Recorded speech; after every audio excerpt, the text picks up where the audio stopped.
კიდევ ერთი ცნება, რომელიც უნდა შემოვიტანოთ, ეს არის იზოტოპია. იზოტოპიის ცნება წარმოადგენს სემური ანალიზის ფრანგული ვერსიის ერთ-ერთ ფუნდამენტურ ცნებას. ეს ტერმინი პირველად შემოიტანა ალგირდას გრეიმასმა 1965 წელს. გრეიმასის აზრით, სიტყვები არ არის ის ერთეულები, რომელთა მეშვეობითაც შეიძლება აღიწეროს სისტემა. მაშასადამე საჭირო იყო ერთეულების მოძიება სიტყვებ ქვეშ. და სწორედ იზოტოპიის ცნების დანიშნულებაა წარმოადგინოს მაკროსემანტიკური მოვლენა, ანუ დისკურსის სიმწყობრე, მიკროსემანტიკური ფაქტორების, ანუ სემების რეკურენციის მეშვეობით. ითვლება, რომ გრეიმასმა იზოტოპიის ცნება შემოიტანა ფიზიკის და ქიმიის სფეროდან და გადმოიტანა ის სემანტიკის სფეროში. თავდაპირველად, წერდა გრეიმასი, იზოტოპია აღნიშნავდა განმეორებადობას იმ კლასემათა რიგში, რომლებიც უზრუნველყოფს დისკურსის ერთგვაროვნებას.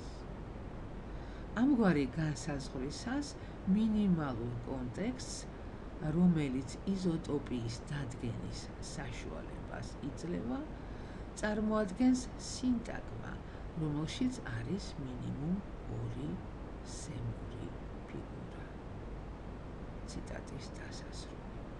უნდა აღინიშნოს, რომ კლასემა გრეიმასისეული გაგებით არის გვარეობრივი სემა და არა სემების ნაწილი, რომელშიც შედის გვარეობრივი სემების ერთობლიობა.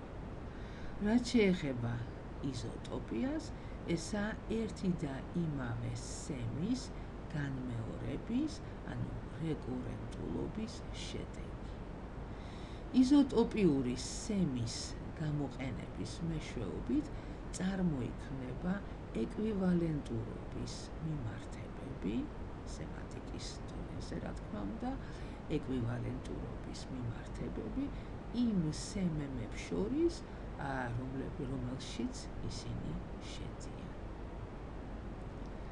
მართლაც, მხატვრული ტექსტის ადეკვატური გაგება შესაძლებელია იმ შემთხვევაში, თუ ის ხასიათდება აზრობრივი მთლიანობით, სიმწყობრით, კოჰერენტულობით.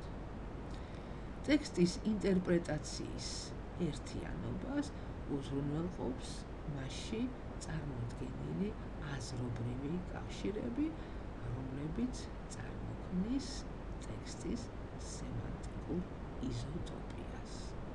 ამიტომაც იზოტოპიის ცნება ფართოდ გავრცელდა უკანასკნელი წლების ლინგვისტურ და ლიტერატურათმცოდნეობით ნაშრომებში.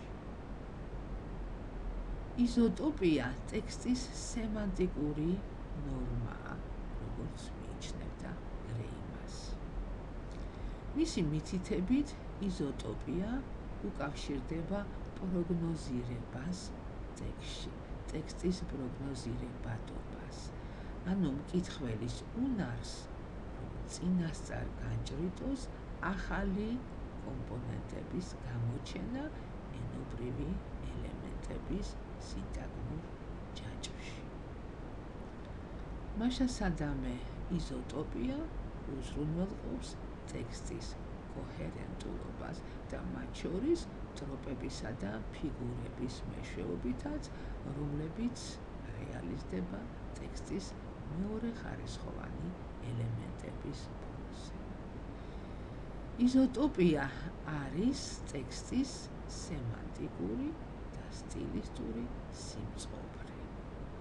თუ გამოვიყენებთ კომპონენტური ანალიზის ტერმინებს, კოჰერენტულ ტექსტში ერთი და იმავე იზოტოპიის სემემები ერთმანეთს არ უნდა ეწინააღმდეგებოდეს. თუ საუბარია დასრულებულ ტექსტზე ან ფრაგმენტზე, მაშინ მასში მონაწილე ცნებები, მასში გამოყენებული ცნებები ახლო ან მონათესავე უნდა იყოს. იზოტოპიის ცნების საფუძველია ერთი და იმავე კატეგორიისადმი მიკუთვნებული ელემენტების განმეორება ტექსტში. იზოტოპია არის ერთი და იმავე სემის სინტაგმატური რეკურენციის შედეგი. გარკვეული თემა რეალიზდება იზოტოპიებში და ეს რეალიზაცია არის სწორედ სინტაგმატური რეკურენციის შედეგი.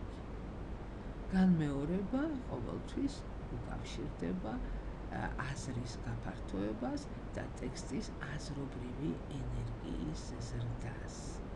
აქედან გამომდინარე, იზოტოპია არის საზრისის განაწილების ძირითადი მარეგულირებელი ფაქტორი. ამასთანავე უნდა შევნიშნოთ, რომ სემების რეკურენცია კი არ წარმოქმნის იზოტოპიას, არამედ წინასწარ ნაგულისხმევი იზოტოპია იძლევა ტექსტში სემების აქტუალიზების საშუალებას. ტექსტს თავიდანვე იმთავითვე მიეწერება სემანტიკური იზოტოპია, სემანტიკური სიმწყობრე. გვარეობრივი იზოტოპიები, ანუ კლასემები, განისაზღვრება გვარეობრივი სემის რეკურენციის საფუძველზე, ესე იგი იმ სემისა, რომელიც საშუალებას იძლევა გამოვლინდეს ორი მონათესავე სემების მსგავსება და მიკუთვნება უფრო ზოგადი კლასისადმი. სახეობრივი იზოტოპიები კი ვლინდება სახეობრივი იზოტოპიის რეკურენციის წყალობით, ანუ იმ სემისა, რომელიც საშუალებას იძლევა შევაპირისპიროთ ორი ძალზე ახლო სემები.